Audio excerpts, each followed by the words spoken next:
The tipsy antique dealer wrote a story in the gas station for the lawyer.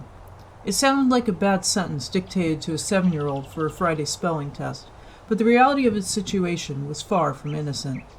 He knelt in his Armani knockoffs, grease-staining his knees, as a goon of a man shoved a gas nozzle in his mouth, his ham-hock hand keeping him firmly grounded. The fumes were heady, sifting through the fine tunnels of his nostrils, mixing with the concoction of fragmented thoughts in his brain. He thought nervously of what might happen if another car came along, if it would provide enough distraction that he could bolt, or if the enforcer would just kill the unsuspecting driver like he had the indignant gas station manager. He had thought coming out here in the middle of cow-dung nowhere would provide some privacy, the anonymity he required to hide from his pursuers. And why had he made such a ludicrous deal to start with? He heard his wife's voice berate him, calling him naive, stupid, trusting, and he might have laughed at hearing the voice now if she weren't dead on his kitchen floor, her brains a refrigerator decoration and a splash in the frying pan. He thought maybe he was going crazy, and this seemed like a ridiculous scheme, forced at nozzle point behind a shiny black SUV, trapped between its side and the pump's hard casing, told to write a story to let a murderer go free. A story. What did he know of storytelling? And even without the moral dilemma posed him, why would he ever get tangled in such a thing? But this went so far beyond blackmail he couldn't even see the rear end of blackmail's postage stamp. It wasn't the lawyer himself who stood there with his hand on the pump, the metal box begging for release, asking regular, unleaded, premium. And he was terrified of that little relay of blinking lights, terrified of the man's hand leaving his shoulder and pressing that yellow square button, choosing the quality of his death. And he thought he probably wasn't worth more than regular, and he couldn't remember how much regular cost, but his wife's voice said it was more than he deserved.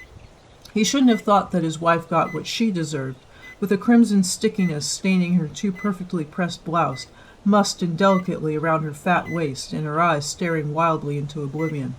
But he did.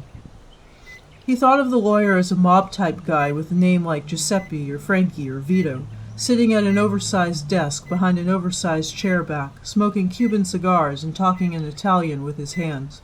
He was fat, too, and his clothes were immaculately fitted like his wife's, and if he hadn't hated the guy for sending a flunky to deep-throat him with a gas nozzle, he'd hate him for that. The circumstances of this pleasantry were simple enough. As an ancient collectibles curator, he had taken commission of a hefty 15th century statue being shipped from South America to the United States, a commission forcefully suggested to him by a bodiless voice who had rung up his phone. And he should have suspected then. His wife's voice told him in the back of his head he was an imbecile, that he should have gotten his worthless rear end out of there right then. He laughed low in his throat and then gagged at the thought of his wife in the back of his head, when she no longer possessed the back of her own. It was riotous.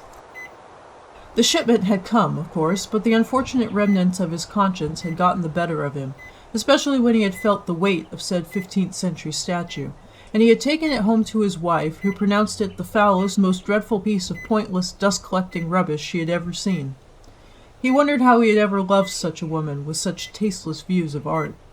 Brains, that's what she didn't have, just fat and loud and abusive, and he could have laughed again at his own joke. She had promptly proceeded to smash it, revealing an obscene amount of coke, and it was perhaps the first time in 8 years he had felt even a twinge of fondness for the woman.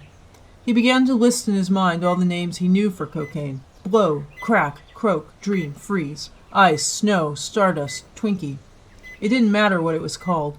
They had poured it down his throat, up his nose, shot him up, every way imaginable, and a few he wished he hadn't learned. They had left him for dead, and if he had possessed any kind of common sense, he would have agreed. But an unfortunate endowment of stupidity, probably from his mother's side, insisted he remain alive. And now, kneeling, he felt his pressure rising to the boiling point, tremor after racking tremor coursing through his body. Fire! He was on fire, and he knew gas and fire didn't mix. One spark, and he would blow sky high, and pieces of raiment would rain like a snowstorm in hell. When they came to retrieve the statue, he hadn't even tried to stand in their way, but watched in mortal fascination as they put a shotgun to the mouth of his wife's cantaloupe head and pulled the trigger. It exploded like one, too. The slap of her body on the floor was like a giant overripe peach dropping from the countertop, the bladed smash of her head like a firm watermelon. He gleefully remembered the succession of sounds: bang, splat, thud. And now, because of his disobedience, he was here on his knees, finishing his last words, and speaking of rear ends, this was the tail end of his life, and Karma was a mistress with warty hindparts, because here he was, the butt of the joke.